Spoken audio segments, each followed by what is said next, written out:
Outra categoria que existe, na verdade uma categoria de certa forma transicional, são as bicicletas trail.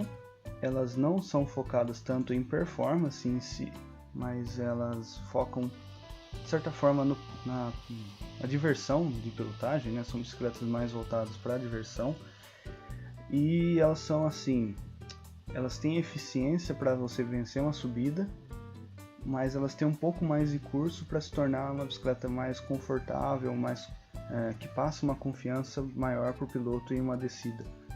Então, bicicletas assim, vocês repararem aqui, o ângulo da caixa de direção é um pouco mais alto e vai permitir maior estabilidade do que a bicicleta de cross country, perde um pouco de agilidade em si, e o curso da suspensão é mais longo.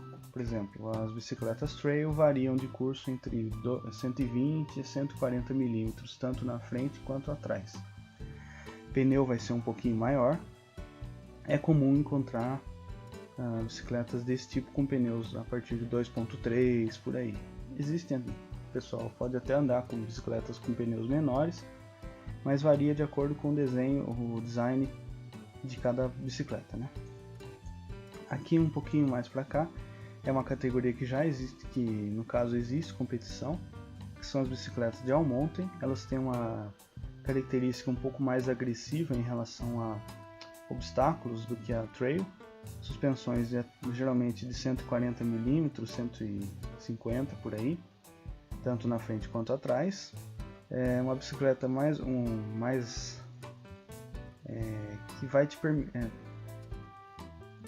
permite saltos e aterrissagens e a absorção de impacto maior do que, por exemplo, a de cross country e a trail, apesar de que isso varia de acordo com o modelo que você escolher.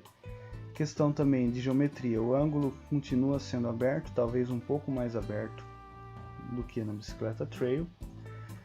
E um pouquinho mais para cá a gente tem outra categoria, que são as bikes de enduro com suspensão um pouco mais de curso, um quadro um pouco mais robusto do que as de all mountain. É uma categoria que o foco começa a ser um pouco mais voltado para a descida, enquanto que na all mountain ainda você tem subidas muito fortes. E é uma bicicleta mais robusta, né, como eu acabei de dizer, porque eventualmente você salta maiores alturas, maiores distâncias com esse tipo de bicicleta aqui. Continua se estendendo aquela questão do quadro aumentar o ângulo da caixa de direção. Nesse extremo do lado direito, a gente vai ter essas duas categorias que são de certa forma semelhantes, com a diferença maior sendo no grau de intensidade da atividade. Aqui temos a bicicleta de freeride.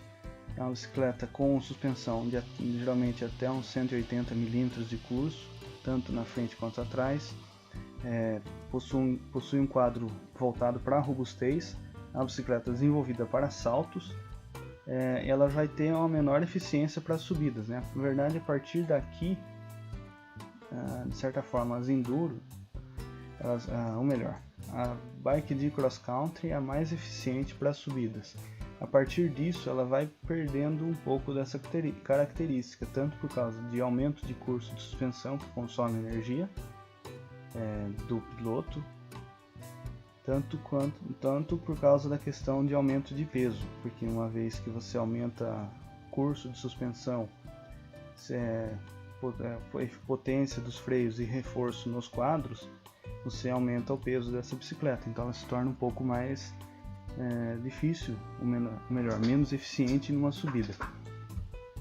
Então na bicicleta de freeride praticamente você não consegue pegar uma subida com ela, e a de downhill muito menos. A bicicleta de downhill é totalmente a geometria voltada para a descida, tanto que a frente dela é muito mais alta que a traseira, e você tem um curso de suspensão geralmente 200 mm, melhor,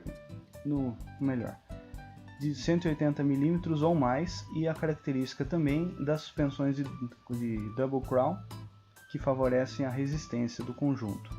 A bicicleta desenvolvida basicamente para ter a absorção de impactos e resistência mecânica.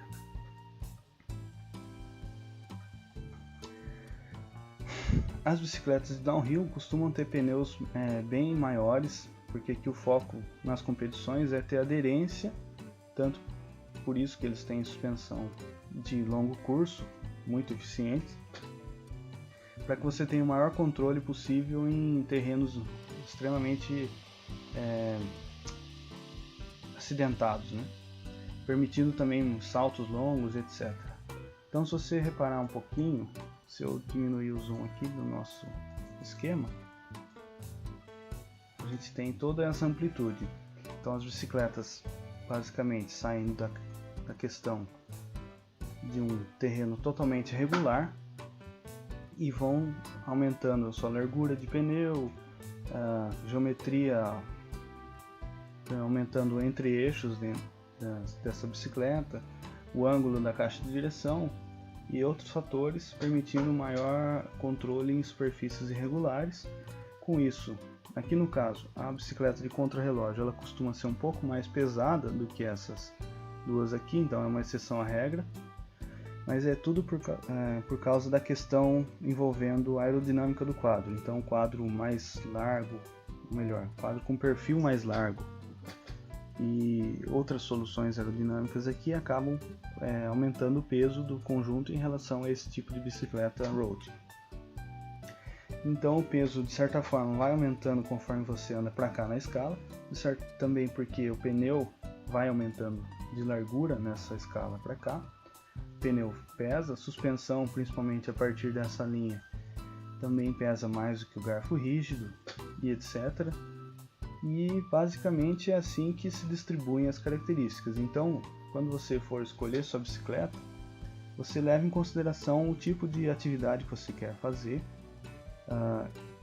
Eu quis fazer esse vídeo mais para explicar sobre essas características intermediárias que são muito pouco difundidas aqui no Brasil, são raras. De certa forma, as fitness bikes fizeram um certo sucesso alguns anos atrás. E agora a gente está começando com a gravel bike, principalmente a de 700, a do Aro 700. Basicamente a gente encontra no mercado nosso muitas dessas bicicletas de cross country e muitas dessas road bike racing e muito poucas das outras categorias. E é isso daí, pessoal. Então, se vocês quiserem que eu fale mais especificamente sobre alguma categoria para vocês em algum vídeo, deixem no comentário a categoria que vocês querem.